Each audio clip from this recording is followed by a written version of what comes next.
Bismillahirrahmanirrahim. Assalamu alaikum warahmatullahi wabarakatuhu.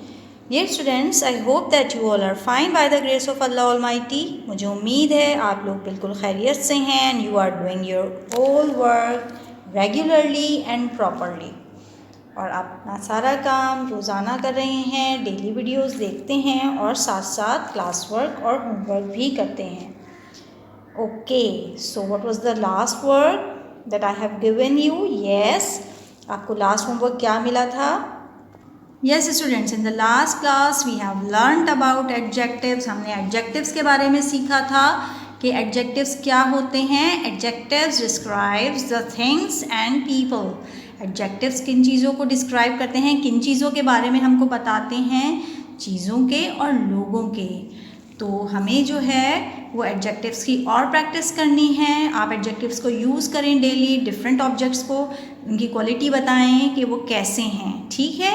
सो हमने adjectives को अच्छी तरह से समझ लिया है. अब आपको उसकी प्रैक्टिस करनी है. और होमवर्क जो आपको मिला था ये हम काम क्लास में कर चुके थे. You have been given page number 61. ये काम आपको होमवर्क में मिला था और कलर करने के लिए भी मिला था पेज नंबर 61 पे. और उसके साथ साथ you had to note down the word bank in your notebook. आपको वर्ड बैंक को नोटबुक में नोट करना था. So students, I think you all have made the title page. आप सबने टाइटल पेज बनाया होगा और उसके बाद आपने वर्ड बैंक ऑफ कलर्स को नोट डाउन कर लिया होगा in your notebook. So moving to the next lesson. Yes, what we have to do today? आज हमें क्या करना है?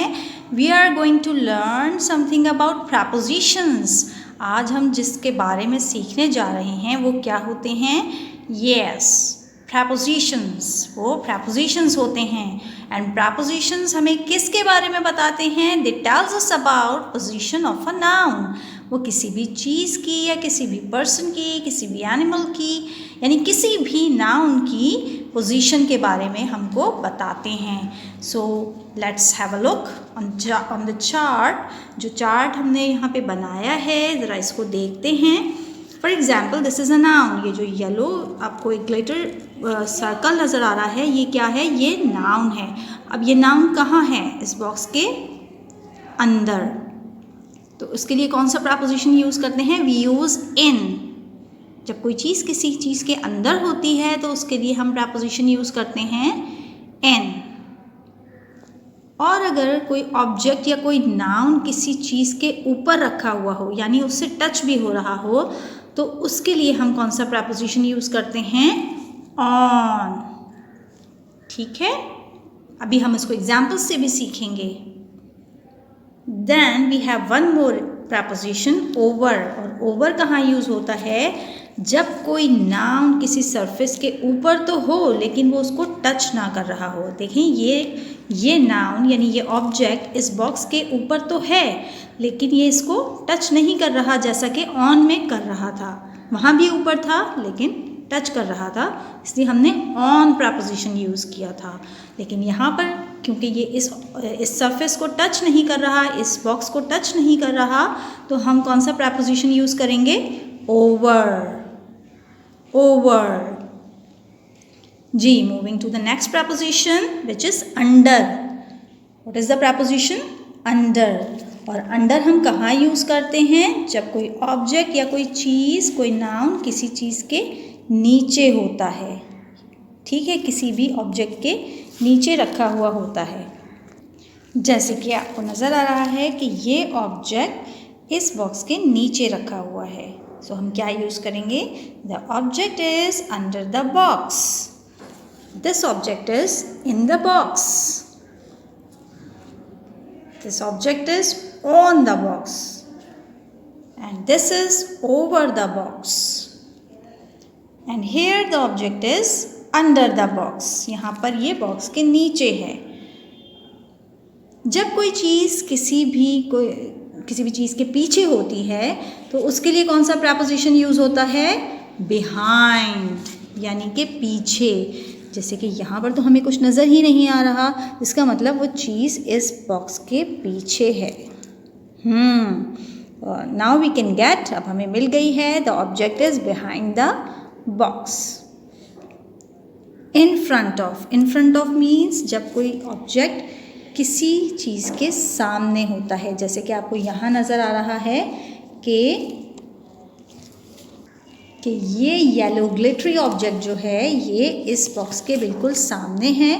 तो जब कोई चीज़ बिल्कुल सामने होती है, ये आपको इस वक्त पिक्चर की वजह से जो है वो क्लियर अभी नहीं हो रहा, अभी हम आपको इसको एग्जांपल्स के थ्रू और क्लियर करते हैं. ये इसके बिल्कुल सामने है. जैसे कि this pencil is in front of the box. Okay, this pencil is in front of the box. Okay, moving to the next preposition, away. Away means दूर. जब कोई चीज़ किसी चीज़ से बहुत दूर होती है तो हम उसके लिए कौन सा प्रपोजिशन यूज़ करते हैं? Away. Here the object is away from the box, यानी कि ये ऑब्जेक्ट इस बॉक्स से दूर है. ठीक है. एंड जब कोई चीज़ किसी के करीब होती है तो उसके लिए हम क्या यूज़ करते हैं? नियर. जब कोई चीज़ या कोई ऑब्जेक्ट, जैसे कि यहाँ पे आपको नज़र आ रहा है, this yellow object is near to the box, red box. Okay, moving to the book. Book में क्या है? मज़ीद प्रैक्टिस करते हैं. Yes, prepositions tells us about position. Prepositions हमें क्या बताते हैं? किसी भी चीज़ की पोजीशन बताते हैं कि वो चीज़ कहाँ है. For example, here we have a box and a rat. हमें यहाँ पर एक बॉक्स और एक रैट नज़र आ रहा है और हम इस रैट की पोजीशन देखेंगे. The rat is in the box. ये रैट आपको बॉक्स के अंदर नज़र आ रहा है. जैसा कि मैं आपको पहले बता चुकी हूँ कि जब कोई चीज़ किसी के अंदर होती है तो उसके लिए हम प्रपोजिशन इन यूज़ करते हैं. Then the rat is in front of the box. यहाँ पर ये रैट बॉक्स के बिल्कुल सामने है. The rat is, oh my god, it is under the box. Box, rat तो जो है वो बॉक्स के नीचे दब गया है. The rat is under the box. Then here the rat is near the box. यहाँ पर जो रैट है वो बॉक्स के करीब है. आप देख सकते हैं ना, this is near the box. And now here the rat is on the box. आपको बताया था ना कि ये देखिए, ये बॉक्स के ऊपर है और सरफेस को टच भी कर रहा है. The rat is behind the box. ये इस बॉक्स के पीछे है. पीछे के लिए क्या यूज़ करते हैं? Preposition behind. The rat is over the box. ये ऊपर तो है लेकिन इस बॉक्स को टच नहीं कर रहा. तो जब कोई चीज़ किसी चीज़ के ऊपर होती है लेकिन उसको टच नहीं कर रही होती, उसके ऊपर से गुजर रही होती है, तो उसके लिए प्रपोजिशन ओवर यूज़ करते हैं. The rat is away from the box. यहाँ पर ये रैट इस बॉक्स से दूर है. Have you got? I hope that you all have understood well. आपको बहुत अच्छे तरीके से समझ में आ गया होगा. Let's have some more practice with the reading. इस रीडिंग के ज़रिए, पिक्चर रीडिंग के थ्रू हम इसको जो है वो मज़ीद समझते हैं. Let's read with me. Open page number 63. Can you see? Here you can see a mother and mother is in the kitchen. Mother कहाँ पर हैं? मदर किचन में हैं. She is sitting on the chair. Mother कहाँ बैठी हुई हैं? वो चेयर पे बैठी हुई हैं. The pan is on the stove. Pan कहाँ पर है? Frying pan. We can see a frying pan and it is on the stove. चूल्हे पर रखा हुआ है. There are 2 plates on the table. आपको टेबल पे प्लेट्स नज़र आ रही हैं. There are 2 plates on the table. Then the spoons are near the plates.